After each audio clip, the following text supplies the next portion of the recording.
முதல்ல உங்களுக்கு நடிக்கிறதுக்கு வாய்ப்பு தந்தது யார்? முதல்ல ஆக்ட் பண்ணது வந்து மேல்நாட்டு மருமகள். ஓ!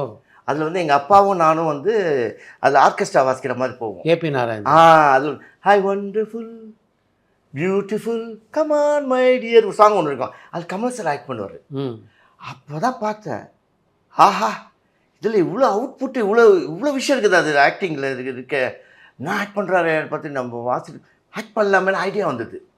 அப்புறம் கணேசன் சொன்னேன், நான் இந்த மாதிரி சொல்லுங்கள் படம்லாம். உடனே தேவர் ஃபிலிம்ஸ் கூப்பிட்டு போயிட்டார். தேவர் ஃபிலிம்ஸில் நம்ம ஸ்டேஜில் ஆக்ட் பண்ணுறோம்ல, தேவர் ஃபிலிம்ஸ் கூப்பிட்டு போய் அவர்கிட்ட போய்ட்டு நமஸ்காரம் பண்ணிட்டு, நீங்கள் நம்ம படத்தில் நடிக்கல. ஆமாம், சின்னப்ப தேவர் படம் சொல்லிட்டு சொர்க்கம் நரகம் அந்த படத்தில் வந்து சிவகுமார் சார் ஆக்ட் பண்ணுறாரு. அவர் ஃப்ரெண்ட்ஸாக வர மாதிரி நான், அப்புறம் ஜூனியர் பாலியா, தசரதன், அப்புறம் சேகர், மாஸ்டர் சேகர் எல்லாம் வந்து நாங்கள் அதில் ஆக்ட் பண்ணுது.